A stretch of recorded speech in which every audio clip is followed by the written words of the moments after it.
player on the best team in League of Legends history wasn't Faker. 2015 SK Telecom is by and large considered to be the greatest League roster ever assembled. They did things we rarely see in sports at a time when they had every obstacle in their way. But possibly the most shocking thing about this Leute, der einzige Spieler, der Faker gecarried hat, Dokumentation. Geil. team was that their superstar mid lane god that everyone knows and loves wasn't the one who carried them to glory. It was their top laner, a player who was completely ordinary in many ways, but who was called on to save his country in their darkest hour. This is the story of Marin.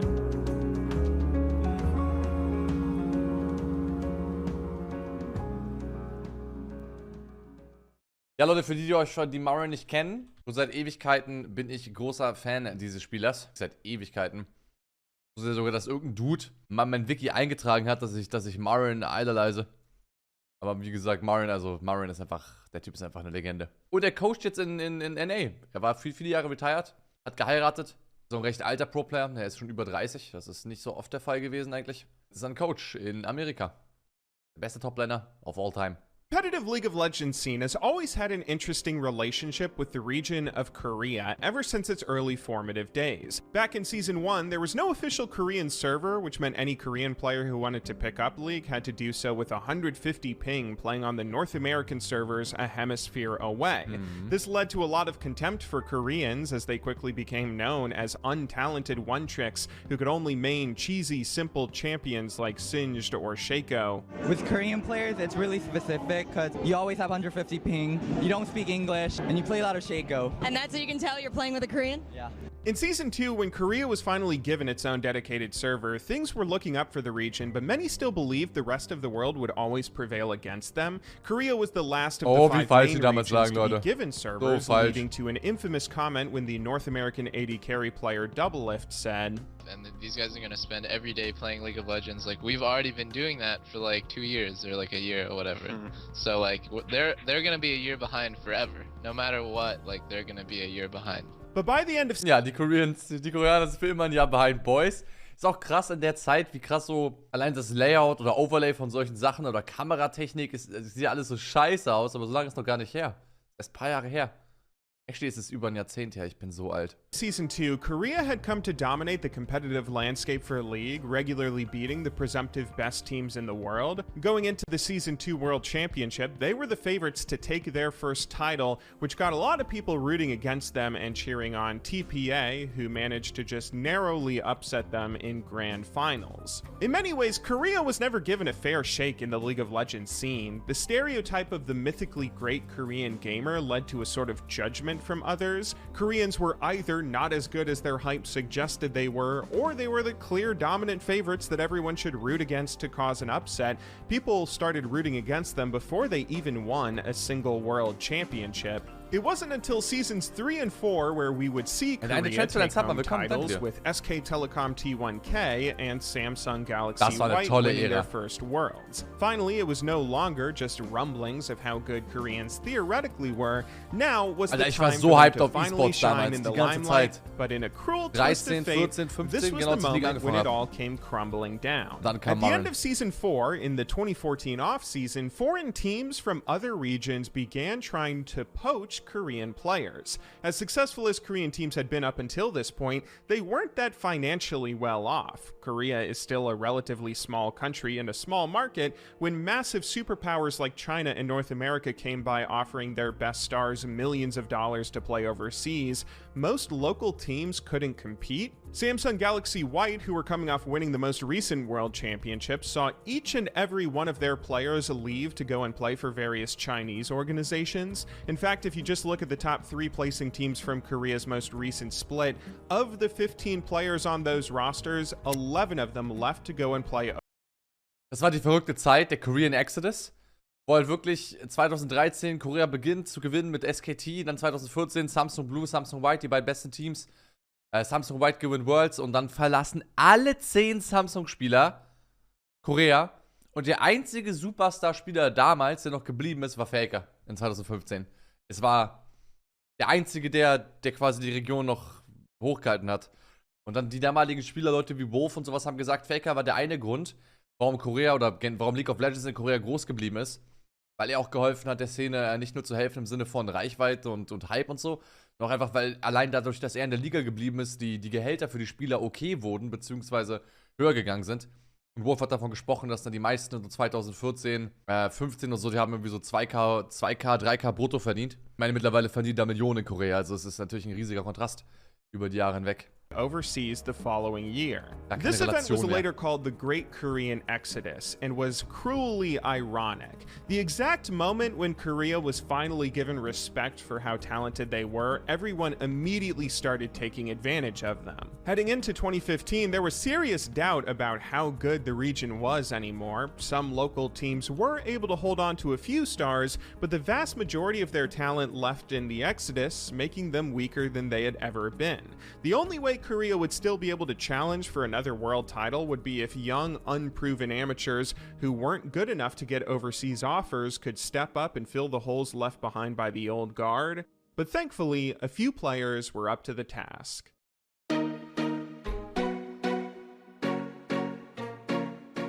Chan Kyung-hwan, otherwise known as Marin, first got his start in competitive gaming with a Warcraft 3 custom map called Chaos Clan Battles. Otherwise known as CCB or simply Chaos, this was a Dota variant that became the first widely successful MOBA-style game in Korea. It had a variety of tweaks from the original Dota formula that it was inspired from. Like, for instance, you might be able to tell the map is flipped the other direction for some reason, but this was the Dota variant that caught on more than any other in South Korea. Shortly after its rise in popularity, there were a number of tournaments formed to see who the best CCB players of the nation were, the biggest and most prestigious event being a seasonal tournament hosted by Nice Game TV. Nice Game is one of the many streaming services in Korea and put on 1 to 2 tournaments for Chaos every year that became the scene's de facto world championship. Oddly enough, CCB tournaments weren't really attended by esports organizations like what you might imagine today, but rather were populated by in-game clans. These clans weren't very robust most of the time. They were normally just groups of players who came together in the Battle.net client to form a community. Sizes Deutsche Lobby. Mir egal, wann hab ich immer Zeit? Okay, Defin für euch, Nerd, XD, schade, okay, good luck next games. GG, have fun, Screen. Macht ihr Screen? Viel Spaß noch. Schade, of them ranged from anywhere between 10 and 100 players, but even with their rudimentary structure, things became pretty competitive when it came to who a clan chose to represent them in official CCB tournaments. One of the biggest and most respected clans in Korean Chaos was a guild who went by the name ROMG. This team had failed to win any of the first 5 majors in CCB, which gradually began encouraging more selective requirements for who they allowed to join and who started for their team. To put in perspective how competitive this became, the future League of Legends coach Koma joined the clan at some point early on, but rarely got to play in events and never managed to come that close to winning any of the tournaments he competed in. Keep that in mind when I tell you Marin joined ROMG in Season 6. He was then immediately dubbed a starter as the team's main carry in-game and dragged his new clan to their first ever CCB title. Marin ist so eine Legende, ey. 그렇지! 안으로 들어갔어요! 자, 근데 안 닿아요! 우물이 안 닿습니다, 근데! 자, 니바스 죽습니다! 경기 종료! Marin's play for ROMG was so impressive, he was awarded MVP of CCB 6. Winning a world title in anything is impressive enough, but to earn an MVP award as well really speaks volumes to your talent. For Marin to earn both of these accolades in the very first competitive tournament he ever played in suggested that he had a bright future ahead. He kept playing CCB for a while, going on to carry ROMG to second place finishes in the 12th and 14th seasons, but Marin would never manage to win another title in the game. The reason he failed to capture a second championship wasn't for any sort of lack of talent, but rather it was likely because Marin was a bit of a rager. Like many MOBA players, Marin had difficulty controlling his temper in-game and was often seen getting frustrated online. He actually caused a few scandals in the CCB community by lashing out publicly at teammates and opponents in-game. Nothing he said was really horrible or anything, but it was minor news that one of the best CCB players out there got so upset and angry over the game like any other player. If I were to try and make a modern day comparison, I would say Marin was a bit like like a Korean version of Tyler 1, someone who loved the game he played and was super talented at it, but because he took it so seriously, his emotions could get the better of him sometimes. Hat gerade den besten Toplaner aller Zeiten mit Tyler 1 verglichen? Years after CCB's rise in popularity, League of Legends would finally be released in the country, giving the nation its first standalone MOBA title with dedicated servers. Like many other CCB players, Marin decided to switch over to League the year it was released, seeing how far he could push his talents in this new title. It turned out he could go pretty far, as in his very first ranked season, Marin would climb all the way up the ladder, reaching rank 4, maining top lane, and in future seasons he would regularly get rank 1. Marin performed so well in solo queue, in fact, that he eventually earned a tryout for the Das war ganz SKT und dann ein CJ Entis quasi. Marin, Bang, Faker und Faker. Faker auf Rank 4 und 5. Und einfach dann CJ Entis. Gelingen. sports organization SK Telecom T1 and joined them in mid-2013. That, of course, was the year SKT went on to win their first ever world championship, and when Marin joined them, they already had a sogar noch Mark Merrill und full Brandon lineup Beckham on their mit gewesen, first ne? ever world championship. Da sind Rice und Tründermeer, die beiden Co-Founder von League of Legends. Rice und Tründermeer. Brandon Beck und Mark Merrill. And when Marin joined them, they already had a full lineup on their best roster, so the team decided to slide him into their sister team on SK Telecom T1S. Here, Marin would be playing alongside Horo, Easyhoon, Bang, and Wolf, which was still a very talented lineup and had loads of potential for success, but sadly, this roster would perform pretty poorly throughout most of its run, partially because of Marin. It turned out that professional League of Legends was a bit different than pro CCB, and there were some difficulties that came in adjusting to the new environment. Marin wanted to be the main carry for his team like he had always been back in his Chaos days, but that could be a bit difficult for a top laner in League of Legends. Yeah, For him to no succeed joke. playing with an aggressive, proactive carry mindset, Marin kind of needed his jungler to always be on the top side of the map when he was going aggressive. That Oh, way, if man. anyone ever tried to punish him going aggressive with a gank, then he would have support nearby to prevent him from ever getting outnumbered. But his jungler on this roster, Horo, could never quite play the way Marin needed. Horo was a somewhat weaker jungler overall and needed to spend time farming his camps, preventing counter jungling, and couldn't reliably always be topside whenever Marin needed him. That, of course, meant that Marin would die pretty frequently from ganks when he was trying So ein typischer koreanischer Rager. Wie Jungler ist nicht Toplane? Ich gehe trotzdem rein.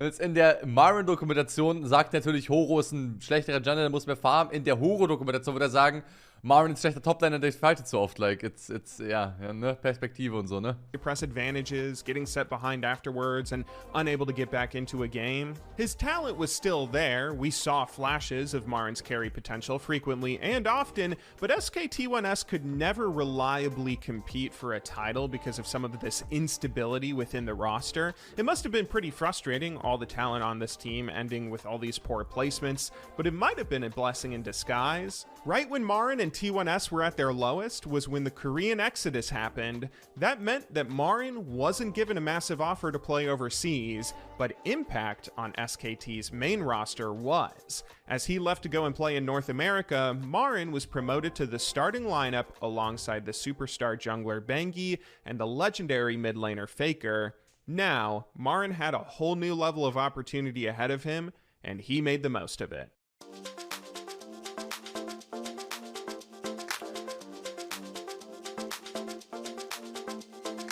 We just didn't know it yet.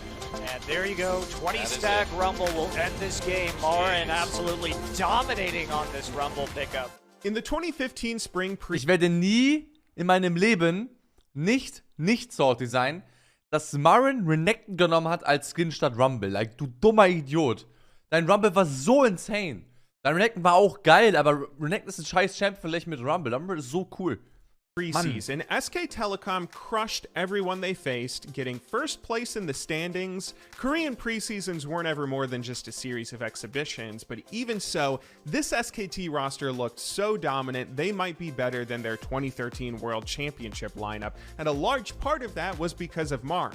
He gave SKT a solo lane carry threat opposite Faker that the team had never seen before. Imagine prime Hotshot GG Nidalee or Frog and Anivia play. That was the kind of lane dominance dominance Marin had, except he could play 3 different champions at that level, becoming one-trick levels of insane with Gnar, Maokai, and Rumble. I don't know if it was because of the new lineup, or maybe he felt like he had some sort of duty to prove Korea was still the best region post-Exodus, but whatever it was, Marin was playing like a star the world of League rarely gets to see. He would have likely been dubbed the best top laner in Korea immediately if it wasn't for... War es damals Samda oder Smap? Smap war's, ne?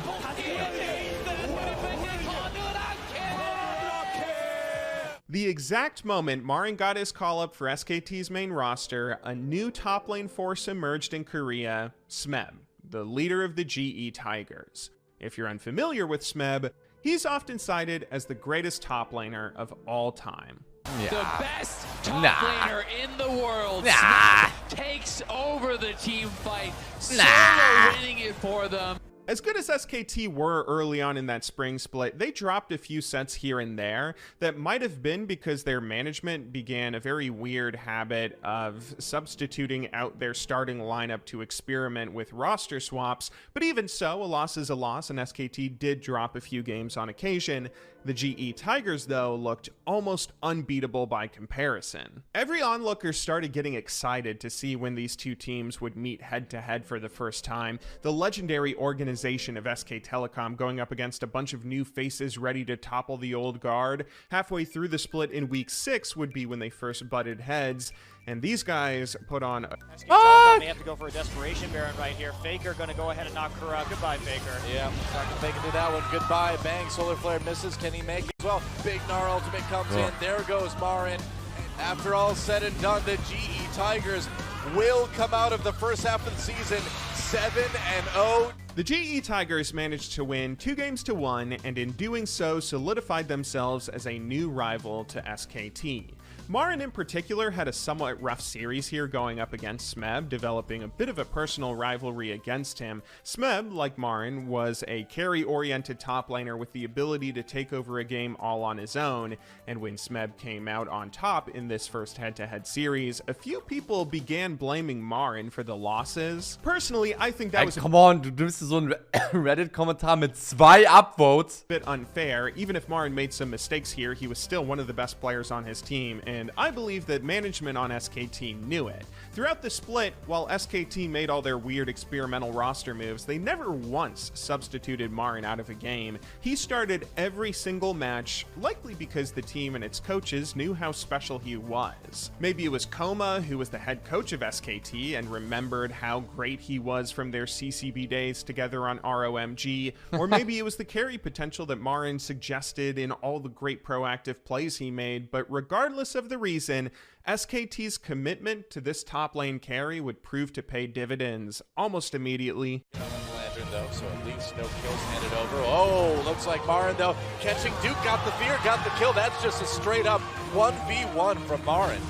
He has no mana. That's why I said flash. Marin! Giddy up. Whoa! He's over the wall and there's the kill. But the death timers say. Einer meiner größten Momente, Leute. Season 5, Worlds in Europa. Finale sogar in Berlin. Und ich habe in Solo gespielt gegen Marin.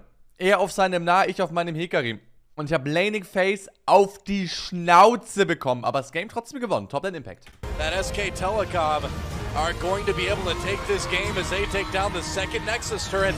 And as close as that game was, in the end, SKT with a 2-0 and a perfect second half of the season. Incredible stuff going into the finals. After their loss to the GE Tigers, SKT wouldn't lose another set that spring split. They would go on to win their next 7 series in a row heading into the playoffs, and of course, a huge portion of this success had to be credited to Marin. For being a random CCB kid drafted into SKT because all the other good players left the region for better opportunities, Marin was putting on a masterclass in top lane play that's worthy of study. In many ways, he was playing selfishly, always going aggressive to press leads, never leaving an inch for opponents to make comebacks happen, and snowballing early advantages into massive gold differences that nobody could come back from. But in other ways, he was also playing very selflessly, picking hybrid utility champions or even full-on tanks whenever SKT needed him to, and he was still finding ways to carry even then. The only thing holding Marin and SKT back from calling themselves the best at this point was their rivals, Smeb and the GE Tigers. In the final set of the spring regular season, Alter, Grüße an die Rocks Tigers, G Tigers und Q Tigers gehen raus, aber Bruder, was ist das für eine Uniform? Er ist der Schwiegersohn von nebenan mit trotzdem noch Gaming-Sponsoren drauf, oder was? Was ist das denn?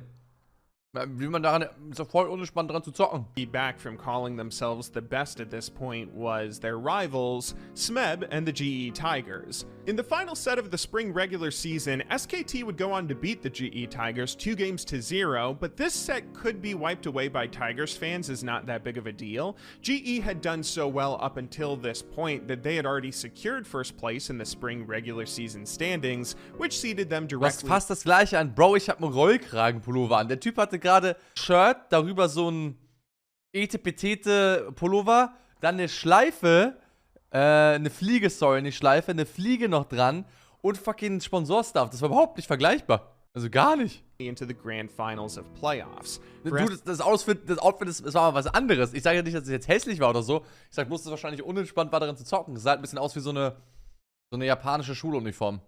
In my opinion.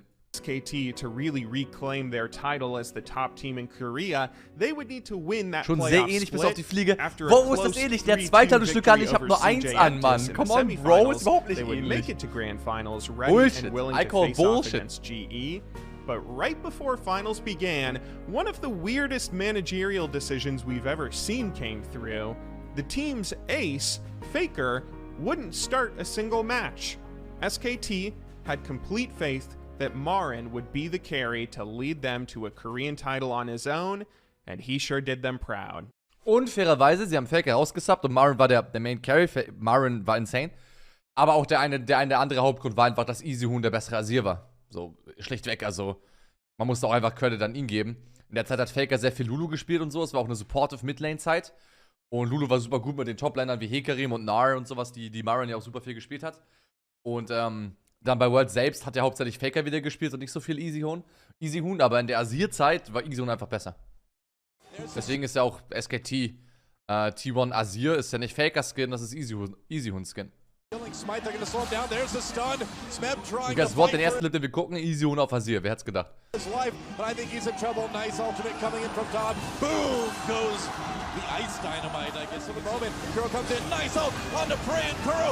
guess what? Game 2, der nächste Clip, wieder Easyhoon auf Asir, ne? Game 1 Asir mit Corki Alistair, Nunu. Game 2 Asir mit Sion, Sivir Morgana. Oh, Tom comes up, a double kill for Easyhoon. Easyhoon auf Asir. Marin auf Nar. So much damage. Goodbye, Smeb. Can Marin make it out? Oh! There's Azonius, he'll live. Oh. Smeb in there trying to knock him down. Nice lantern. Tom dodges it as well, too. And Lee could be in a little bit of trouble. Manages to dodge the knockup from Tom. And now SKT chasing. Nice ult on the Gorilla. They lock him down. Equalizer comes in. There's Box Wolf in a little bit of trouble. But here comes Marin. Bang uses that position. Here comes Marin. Here comes Easyhoon. There's a stun though from Lee. Could be in trouble. Gets low. Smeb in the back line. Salah points to standstill. Einfach der beste Asir damals. Ach man, die Serie war so legendär. Ich habe so viele LCK geguckt, so viele LCS Europa, LCS in A, Worlds und alles. Das war einfach geil. Smeb getting low, Wolf still up, and there it is. The first Nexus turret down, the second Nexus turret down, a triple kill for Marin, and SKT with Tom, with Easyhoon, takes the 3-0. GG, we'll see you at the Invitational. SKT proved once and for all that they were the top dogs in Korea. Marin finally got victory over his rival, and they were one step away from calling themselves the best team in the world, except there was one more hurdle to overcome. SKT still needed to prove themselves internationally. Their names wouldn't be written down in the history books until they won a major multi-region tournament, but there was a new international event right around the corner for them to fight for, the mid-season Invitational. Here in 2015, we had seen a couple of seasons of League where the only major international event was the World Championship at the end of every season, and seeing as there weren't even that many games played at Worlds each year, fans were getting pretty irritable and demanding that Riot set up a new event. Well, in 2015, Riot came up with such a new event, MSI.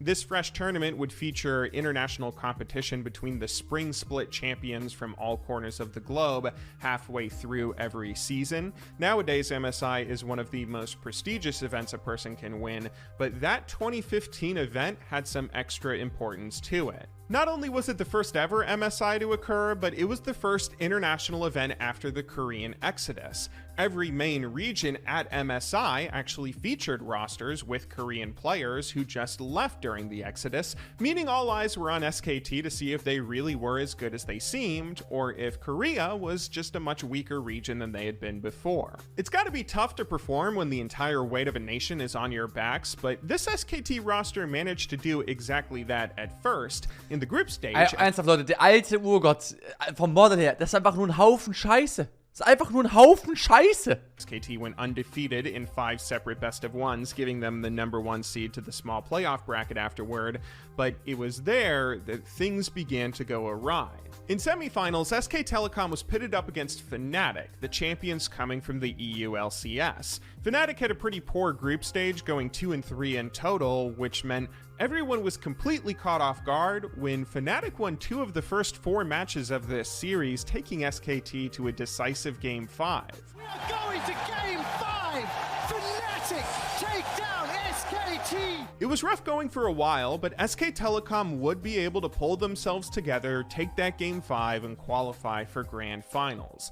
Even so, this set must have certainly shooken them up a bit. In Grand Finals, they were matched up. Wir haben gesehen, bei den G Tigers in dem Finale in Korea, wo T1 3-0 gewonnen hat, haben sie in den meisten Games, ich glaube, sie haben zweimal Tom gespielt, alle 3 Games Easy Hoon, aber wann immer es in Decisive Games ging, in der Game 5 gegen Fnatic zum Beispiel, war es immer Bengi und Faker und nicht Tom und Easy Hoon. Even so, this set must have certainly shooken them up a bit. In Grand Finals, they were matched up against Edward Gaming, the LPL champions who had 2 former Korean stars rostered alongside China's best local players. China traditionally had always been the second best region in the world behind Korea, meaning there was a real threat to SK Telecom here. This might be the moment when Korea finally falls. Throughout this series, EDG managed to trade games back and forth with SKT, similarly to Fnatic, forcing a final Game 5. One match to decide which region was top dog and which team was now the best in the world. Have that set up here where with the wave beam pushing wieder in the Bengi bottom und lane, Faker. SKT should expect multiple members. Aber das, Leute, wenn ihr jetzt schon das seht, ne, das ist eine der legendärsten. Warte, ist es die legendäre Draft? Ja. Es ist die legendäre Draft. Der erste LeBlanc-Defeat, ne? Maokai Morgana. Es ist der erste LeBlanc-Defeat. To be nearby. Yet Marn is now teleporting in. Wolf is here to help him. It's 4v2. Oh, what timing here by EDG. Marin's going to go down to an Ignite. They don't know Bengi's coming as well. Oh, ihr seht auch, ne? Es macht halt schon wieder so sauer nur zu sehen. Es ist die fucking Lane-Swap-Meta gewesen. Es ist einfach, Urgott ist top geswappt. Also der AD Carry in dem Fall, kein Toplaner, Bang, top geswappt. Nar hat gedouble-jungelt mit Bengi und TP't jetzt Botlane auf die Wave, sobald die Wave crasht und wird ge-4-man-dived. Und du musst als Toplaner quasi damals wissen, wie lane ich 2v2 mit meinem Support gegen deren Toplaner und Support, gegen deren AD Carry und Support, gegen deren Jungler und Support. Du musstest so viele Sachen wissen. Scheiß Lane-Swap-Meter. In the bottom lane, SKT should expect multiple members to be nearby. Yet Marn is now teleporting in. Wolf is here to help him. It's 4v2. Beide Toplaner gerade erst Level 2 gemacht. Ach ne, ist egal, ist egal. Oh, what timing here by EDG. Marin's going to go down to an Ignite. They don't know Bengi's coming as well. How long do they stay for this? If Wolf can get some good passive shots down on different Nice shot by Wolf. That's going to be good kills. They get one for themselves now in a 2-for-1. Bengi's going to be able to stay Der alte Nunu, auch so ein Haufen Scheiße. Really want to fight. They just hit their spell shields to block Faker's damage. They are going to get in onto Wolf, though. Good kill coming from Def.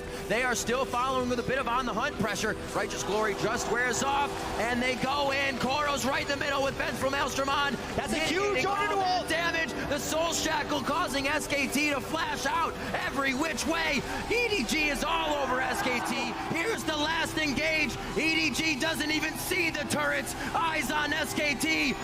SK Telecom T1 are wiped. The Nexus turrets are going down. LPL's Edward Gaming are the 2015 Mid-Season Invitational Champions.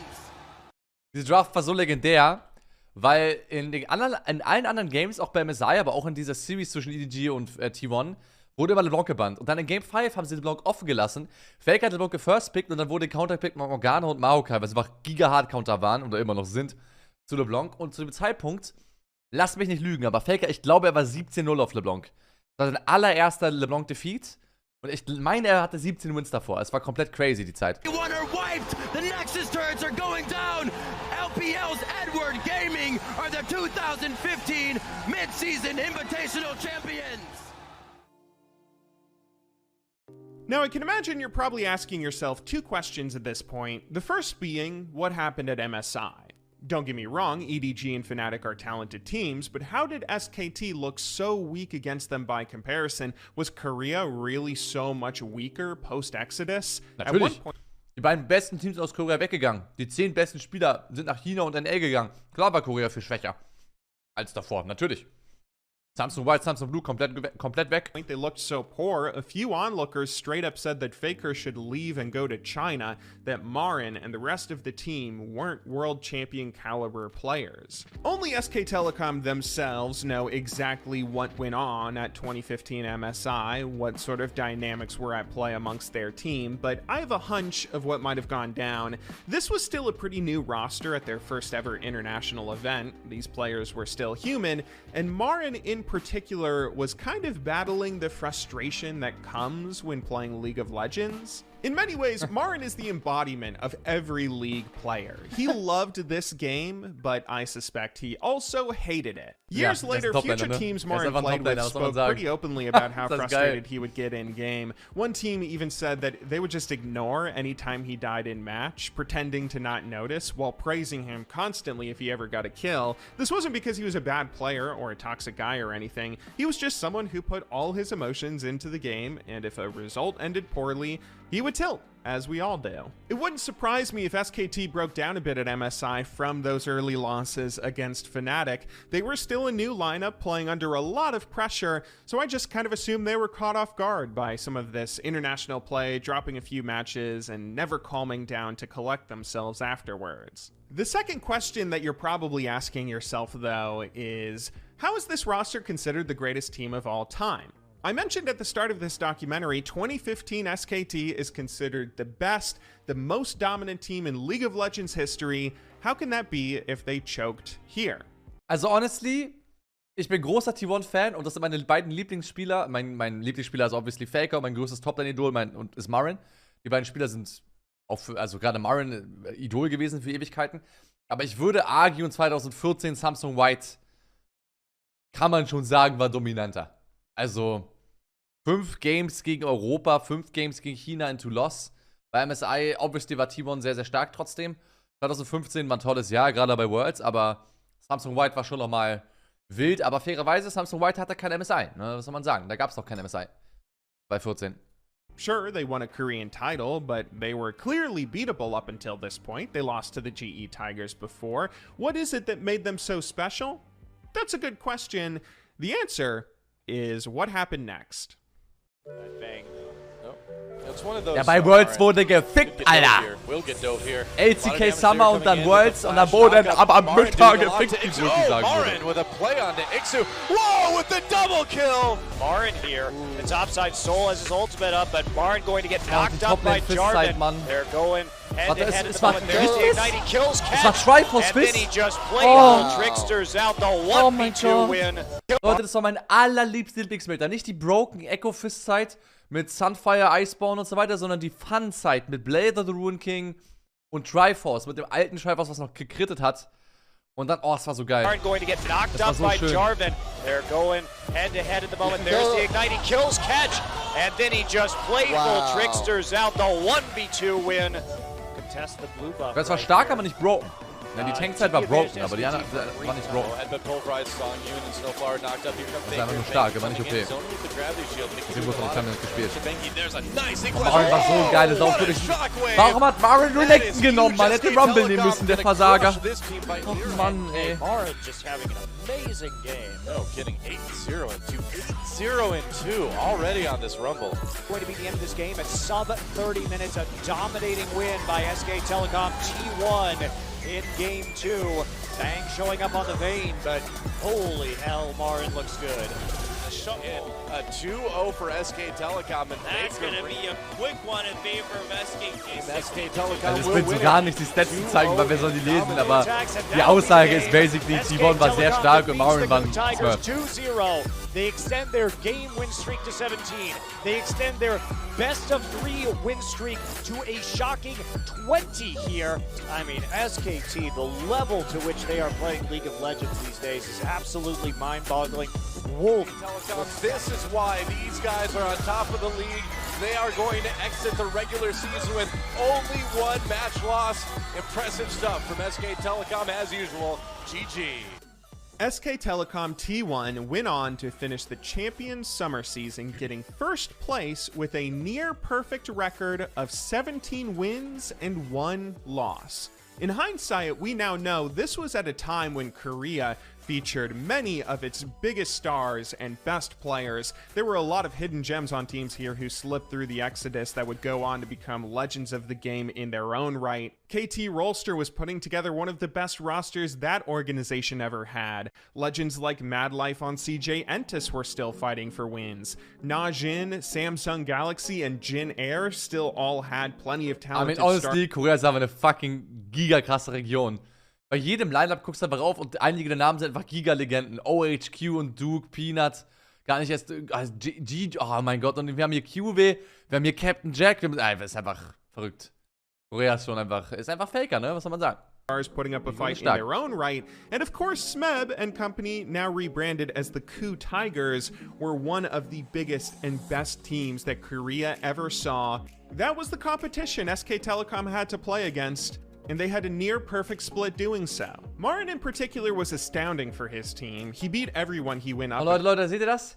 Da ist ein Ward und da ist die P. Geil. Against, clutching matches whenever under the most pressure. He led the league in kills, CS per minute, gold per minute, gold share, and was only second in KDA and kill share amongst all top laners. He did everything except win MVP. MVP works a little bit oddly in Korea, and because of that, someday the top laner for KT Rolster went on to win MVP, but Marin reminded everyone who the real best top laner of the split was, as he dismantled Someday in a 3-0 sweep, leading SKT to another Korean title in the 2015 summer playoffs. Turin, he's going for the next one, they're delaying it, and Bang is going to win Champion Summer for his team, SK Telecom. 3-0 in the spring season, 3-0 in the summer season. This is the year of SKT. In this summer split, Marin capped off an amazing year, getting insane win-loss records on all the champions he perfected. Across the entirety of 2015, he earned a 20-8 record on Gnar whenever SKT needed a hybrid tank. He got a 20-7 record on Rumble if they ever needed an AP bruiser. And most impressively of all, he went 31-1 on Maokai if SKT ever asked him to play full tank. Think about that for a second. Was sie scheinbar 32 Mal getan haben, ne? 31 die alte Maokai-Ult on a champion in League of Legends. Oh! How hard that is to do even in solo queue in any 30-game stretch. And think how much harder it must be to do that against the literal best top laners in the history of the league. War so geil. SKT's performance was one for the ages. The only thing left for them to prove was that they were still the best in the world. There was just that one MSI that suggested maybe China had overtaken Korea after the Exodus. Maybe SKT isn't that good and they'll do poorly when they have to go to Worlds. But I think SK Telecom knew they had that chip on their shoulder. Ja, war fucking Philo at Worlds 2015. SKT had just made it to Grand Finals of Worlds without dropping a single game. That alone would be an achievement worth celebrating. But we all know they weren't satisfied with just that. There was still one series left that they needed to overcome to write their names in the history books, and it was against their old rivals. Hasn't had vision of Bengi, so he's sitting behind Smet. Little action towards the bot side. The teleport coming in right now from Marin. His ultimate is up. They lay down the equalizer. Wolf should be able to get out of this one. Marin into the fight now. Kuro and Prey are the targets, and that's going to be Kuro going down. SKT seemingly pulling this one back in their favor with just a few kills to the bot lane. Imagine Bot TPen dürfen bevor Minute 14. The good life. Das ist auch die Schule, in der ich groß geworden bin. Also ganz ehrlich, aktuell haben wir diesen Ressourcenstaubsauger-Playstyle auf Toplane, der auch super, super stark ist. Und wir haben viele Champions, die darin aufgehen können und viele Playstyles von Leuten, die extrem beliebt sind. Sowas wie Zion mit The Bows, sowas wie Drututs Camille oder viele Riven-Spieler, Dead to Kill Zion. All diese Champions, die Laning Phase dominieren wollen, indem sie farmen und aggressiv spielen, aber nicht die Karte beimpacten. Und das ist für mich, das war halt nie für mich, wie gesagt, es steht ja sogar in meinem fucking League of Legends Trivia-Ding drin, dass ich Marin immer idolized habe. Und das war halt genau Marins Playstyle. Es geht nicht unbedingt nur um TP. Es geht auch darum, dass oftmals Rumble einfach runtergerompt ist oder Maokai oder Nar, wer auch immer, und einfach Drake geteamfightet. Du hast quasi nicht dieses permanente 1v1-Lane gehabt, wo einfach dein Team dann für Drakes alleine fightet im 4 gegen 4, sondern du hast actually 5v5 für Drakes geteamfightet. Mit Teleporten und mit Movement auf der Karte und so weiter. Und konntest es halt vor allem machen, weil, das seht ihr ja gerade auch auf der Minimap, wenn ihr darauf geachtet habt, es gab einfach keine Playtanks. Der Toplane-Turm ist schon weg. Smap hat den Turm genommen. Aber es ist nicht so wirklich wichtig gewesen, weil einfach der Turm bei weitem weniger Gold gegeben hat als heutzutage. Und du deswegen nicht so dafür gepunished wurdest, wenn du Teamfighten wolltest, bevor Minute 20. Und deswegen bin ich ein schlechter Ressourcenstaubsauger. Dieser Playstyle liegt mir nicht so gut. Ich habe immer lieber gerne geteamfightet und nicht beim 4 gegen 4 quasi zugeguckt, während ich über Toplane gespielt habe.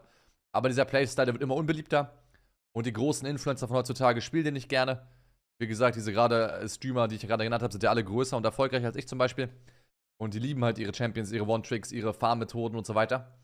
Und dieser Playstyle ist auch natürlich auch für Solo-Queue einfach angebrachter. Aber ja, die Schule des Mario mit genau solchen TP-Plays, solchen Momenten für Drakes, war einfach die tollste Zeit für mich, League of Legends zu gucken und auch zu spielen. 5v5 beim Drake, Teamfighten early. War einfach episch.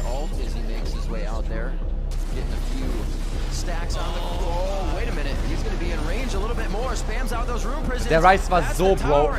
Wie oft hat er gerade Snap geroutet? 1, 2 und 3. Balanced. It's a hit from Faker. The teleport and flash. #worth. And right here, Tigers last stand, 2 inhibitors down. Here SKT comes. On the hunt, goes in. That's going to be Hojin in a real sticky situation. He goes down a full 3-man Gnar ultimate. That's going to be smacked down now. Eyes onto the AD carry, but the support hits. It's going to be Kuro out safely. Prey, however, has to run away from his base. SK Telecom looking to take down the final Nexus turrets. It does not look good for Kuro and his team. Coup Tigers are falling. SKT will be your first ever 2-time world champions! SKT became the first team ever to repeat a world championship, and Marin carried them to it. He would be awarded the MVP of the whole event, winning his first world championship and his first MVP award ever since his old CCB title years and years ago. To date, he is the only top laner to ever win a world's MVP. This 2015 campaign might have cemented Marin as one of the greatest top laners in the history of League of Legends if it wasn't for what happened next. After the end of Season 5, in a cruel twist of fate... Ich kann für euch den Rest des Videos zusammenfassen, about what happened next. Marin war der einzige Top-Laner, der jemals Faker gecarried hat. Worlds MVP, der einzige Top-Laner, der Worlds MVP bekommen hat, bis vor einem Jahr. Und dann hat er fett reingecasht, ist nach China abgedüst und hat den Paycheck kassiert, hat dann seine Freundin geheiratet. Und ist in Rente gegangen. Hat dann so auf Low-Master-Niveau, Diamond 1-Niveau in Korea Solo-Queue gespielt. Hat sich kurz, wie gesagt, noch vorher ein paar Millionen aus China geholt. Und was macht er jetzt, Leute? 2023. Head Coach für das koreanische Lineup von Team Liquid. Er geht jetzt nach Amerika. Ich glaube, seine Frau kommt sogar mit. Und er wird dort für das komplett koreanisch-sprachige Team von Team Liquid der Head Coach sein, weil die haben jetzt ein komplettes koreanisches Roster, beziehungsweise die nordamerikanischen Spieler, die sie haben, sind auch der koreanischen Sprache mächtig. Das heißt, Marin, ja, ich glaube, er hätte, wenn er noch weitergespielt hätte, durchaus seine Karriere halt verfestigen können als der allerbeste Toplaner aller Zeiten und dann gefochten, ohne dass in der Diskussion so Smap oder Samda überhaupt erwähnt werden. Aber er ist halt für den Paycheck gegangen Und wisst ihr was, das war auch absolut in Ordnung, denn Marin war einer der ältesten Pro-Player aller Zeiten. Gerade für koreanische Standards war er quasi nicht, wie heißt das Ding hier? Dinosaurier, nicht Krokodil. Der Marin ist 31 und er ist 91er Jahrgang.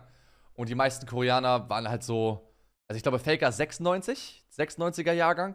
Heißt, er war schon 5 Jahre älter als Faker zum Zeitpunkt, wo sie gemeinsam Worlds gewonnen haben. Also er galt einfach als sehr alt.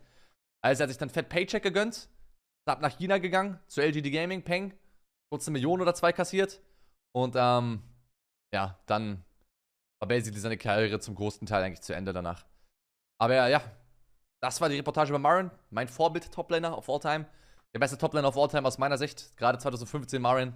Es gab nie einen so guten Toplaner jemals wieder, wie 2015 Marin. Aber, das wurde auch in der Dokumentation sehr fair beurteilt, Snap hat einfach eine längere Karriere gehabt. Und Marin hatte halt dieses eine Pop-Off-Jahr und danach war er halt basically wieder weg, weil er halt, ja, den Paycheck genommen hat. So wie der E-Sport, so kurzlebig wie der E-Sport ist und er so alt war. Und jetzt geht er nach NA und holt sich noch einen Paycheck. Das ist doch auch entspannt. Schauen wir den ehemaligen Toplaner von LNO an, als sie noch in der 2. Division Deutschland gespielt haben. Der ist auch sehr gut. Ey, danke, Bro. Ich guck mir die Dokumentation über den gerne mal an.